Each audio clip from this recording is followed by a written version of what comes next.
cafe or a bar with the cameras attached to you? Actually, that's something I don't do. That's something that Navy Thomas 8 has traditionally done. If you watch Navy Thomas 8's older videos, he wears armor, and he's got that weird mohawk on his helmet, and he's got the camera on there, and he doesn't give a shit. He just goes right into the store, and they're looking at him funny, and they know him now. But I've never done that. I always take off my helmet. I don't motovlog when I'm not on the motorcycle. I take the helmet off.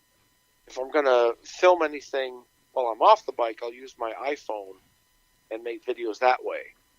Because I just feel weird walking around with a helmet on. I hate to say it, you look like an idiot. If you're walking around with a helmet on and you got a camera on your helmet as you're walking around a store or whatever, you're a retard. I'm sorry to use that word. A lot of people, retard is not politically correct, whatever. You're an idiot. Stop doing it. How about cars, people going by you? Have you ever had anybody like stare at you or anything? Or not that I notice, except when it's cold outside. And they're not looking at me for the camera. They're looking at me because I'm out in the cold. Like, what the hell is this guy doing? It's like 18 degrees out here. Or the lowest I've been able to get down to in North Carolina is, I think it was 12 degrees. And it's hard to find 12 degrees to ride in at a decent time in North Carolina. Every year, without fail, it'll happen in January. It'll be on a Saturday morning at like 4 a.m., That's the lowest possible temperature you can get to. It's like 9 degrees. I'm not going to get outside on a motorcycle on a Saturday at 4 a.m. at 9 degrees. Screw that. Oh, no. If you got on the saddle, you might not be able to get off without losing something. Well, I mean, I wouldn't mind it because I did 137 miles at 21 degrees one time, and I was fine because, if you dress right. That was in the days before heated stuff. Now they got the heated stuff, which I'm totally an advocate of, by the way. I've got the heated gloves. I've got the heated grips. I don't have a heated clothing yet because of the fairing on my 2017 Ultra is really good. But if anybody wants to get heated socks, pants, underwear, shirt, jacket, gloves, go right ahead. It'll extend your riding season. The only thing I don't advocate, do not ride your motorcycle when there's salt on the road. That's just stupid. Yeah, I found that out on one of the Hondas I had. I am a freak for washing and waxing my bikes. And I learned my lesson on one of my bikes. I mean, it looked like brand new. And when I went to sell it, the guy crawled underneath it. And the thing was this a rust bucket. And it's because I was riding it in the wintertime, and they would spray the antifreeze down on the road and put salt down on it, and I never would clean underneath it. And it ate up quite a bit. Yeah, salt will do a number. I mean, because I'm from Boston, so I know. Salt is a no-go issue. Sometimes I'll ride my bike to school, and while I'm at school, they'll brine the roads. And as I'm riding home, if I'm motovlogging, you'll hear me say it, son of a bitch, they brine the freaking roads. And when I get home, I'm spending 20 minutes underneath the bike trying to get all that salt off of there, because that'll just eat your bike right up. Well, you know what was really upsetting, too, when I got my new Street Glide? I had it like 3 weeks, and I was riding it, and they sprayed, I guess, the antifreeze down on the roads, right? And the bike was clean. I wiped it down when I got back home, and like 3 days later, I was looking at my shiny wheels, and I noticed like all this corrosion started. And, I took it back to the Harley dealer, and they looked at it, and they said, well, they spray the roads around here with antifreeze. And that'll corrode your wheels up really fast. Now, I don't know if you have that problem where you live, but around here, I mean, it's murder keeping my aluminum wheels looking good. Yeah, for you, I've noticed that you have a lot of issues with that. For me, it's not so much because they only brine the roads here maybe 3 times a year. And so I know because you can see the white lines on the road and I don't go out. Or they'll say, this weather's coming, and I'll say, well, screw that, I'm not going to mess up my bike. I don't have that issue, but I noticed that you had a lot of issues with the pitting on the fork sliders, right? Yeah. I mean, yeah. In fact, Yeah, it's on both bikes, really badly pitted. Here. Yeah, I don't know why. I don't have that problem with mine. I don't know what the road conditions are like there. Which actually reminds me, road conditions. In North Carolina, we don't have a whole lot of potholes and a lot of gravel on the roads. It's just very good roads here, and that's because we have a lack of frost.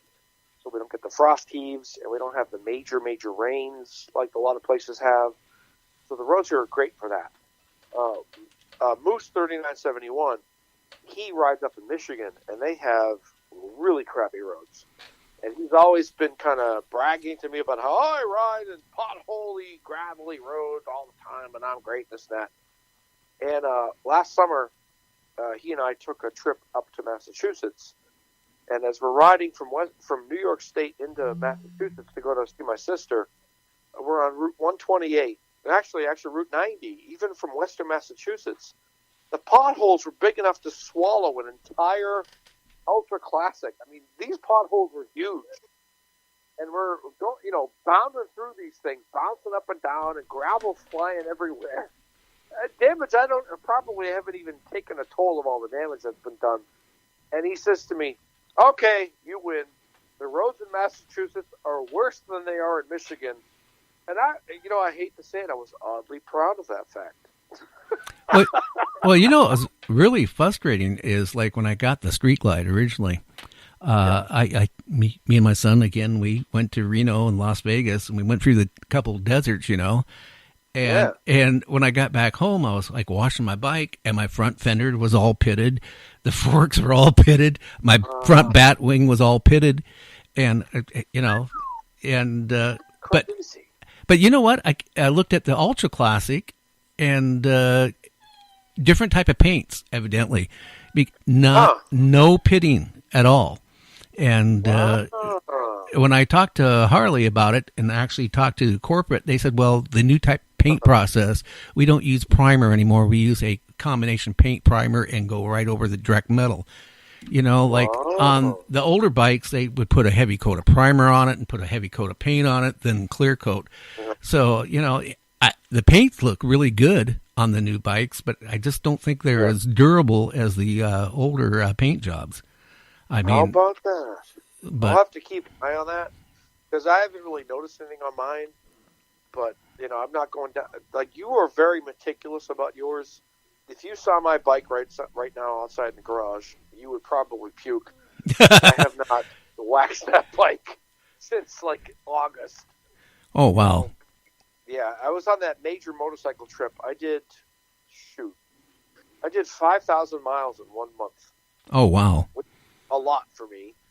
I mean, I went out to the Blue Ridge Mountains, rode all around there, and I rode all the way up the Allegheny Mountains, or the Appalachians and the Alleghenies. Oh, why don't you tell everybody a little bit about that? I mean, how many people? Yeah, sure. How many people did you go with? And just tell us. I mean, a lot of people. That's something I've always wanted to do. In fact, I've been trying to get you to come up here for a couple of years. I've been wanting to head your way. And one of these summers, I'm going to try to make it, depending on how my I don't know, my health issues go. But it's hard. Yeah, but I keep forcing myself to ride. But that's good. It's. I know how hard it can be. I mean, I don't really have any clue as to the difficulties you face, but I know how hard it can be on a long trip. And for you to come from all the way out here, whoo! What a long ass ride that would be. Yeah. Goodness gracious. So I will do a little plug for what we call the Hoot Nanny. Yeah, please do. This started 2 years ago. It was just a bunch of us motovloggers chatting on Facebook, and we said, you know what? Let's have a group meetup. And so I said, why don't y'all come down to my house? And I call my property. I have 0.62 acres, which is nothing. But I call it Homestead Hill, because I live on a steep hill. And anybody who comes down my driveway, when they're coming down, they go, holy shit, this is steep. And for me, I don't even see it. But anyway, it's Homestead Hill. So I said, come to my house, and then I'll take you around on these different roads out here, and we'll have a good time. And I called it the Hoot Nanny, because it's, we're having a good old time. And then I started calling the riders the Homestead Hillians instead of Hellions. And it kind of stuck. And they liked it so much. We had such a good time. We would meet in the evenings after riding out in my driveway and be drinking and barbecuing and having a good old time. It was awesome. And then they said, let's do this again the second year. And we decided we would have it out in the mountains. So we don't call it the Homestead Hootenanny anymore. Now it's just the Hootenanny. And come to find out, the Honda Goldwing riders used to have Hootenannies too. I didn't even know that was a thing. But anyway. Well, how many people would go with you? Let me see. Last year, I think we had 9 of us. This year, we had probably about 15, maybe 20 of us. We all met out. We started out in Boone, North Carolina, and then we all met up there, had a good time. Then we rode down the Blue Ridge Parkway to Asheville, and we stayed at a place called the Mountaineer Hotel that I had kind of scoped out with a couple of other riders, Moose and Harley Trek. We did a pre-hoot just to see if the Mountaineer was a decent hotel. So we stayed at the Mountaineer, great time there, and then we went down to Robbinsville, and we made that kind of our hub. And then each day we would go on a different ride. One day we did the Tail of the Dragon, and then we went to Maryville, Tennessee. Then we went to Pigeon Forge and Gatlinburg, because they have different pins. You buy one part of this pin in Maryville, another part in Pigeon Forge, another part in Gatlinburg, and you put them together and it makes a dragon. Then we went through the Cherokee National Forest. Beautiful rides, by the way. And then back to Robbinsville. A wonderful, wonderful day of riding. We did the Cherahela Skyway. We did Linville Falls. We did all these wonderful riding. About 20 of us. From as far away as Canada, we had, oh God, no, I can't see. I'm blanking on the name. There's a fellow up in Canada who rode all the way down to ride with us. He had this ancient 1980s era Ultra, and he kept up with us like a champ. He was awesome. And then when he went back to Canada, he ended up buying like a 2011 Ultra to kind of update.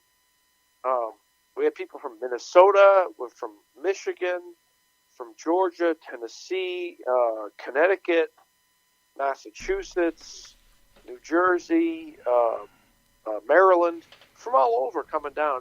Everybody basically from east of the Mississippi came to this Hootenanny.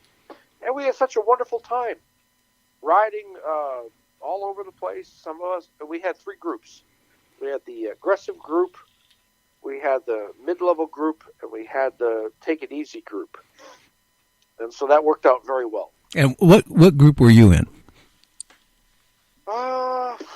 I would tend to put myself in the middle group, but I think as time went on, this what I would call the aggressive group, they kind of left early. I don't know why. Maybe we were too slow for them.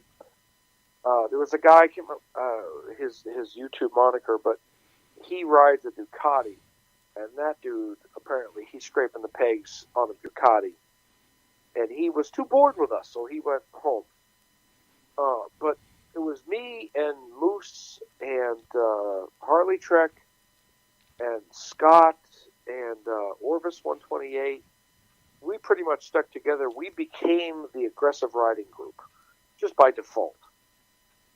And then it became kind of two groups: the aggressive riders and the more take it easy riders, just by who we are. And I really have to say, Moose and Harley Trek, they are a bad influence on me because I tend to ride really fast when I'm with them, and they are the best wingmen you could possibly ask for. If you look up their videos, you'll see what we did last year, and we just went kind of nuts. But, yeah, it was a great time, and we're going to have another Hootenanny this year too. It's probably going to be up in the northeast somewhere, either in north central, like Wisconsin, Michigan, or northeast, like New England and northeastern Canada, maybe Nova Scotia. Oh, wow.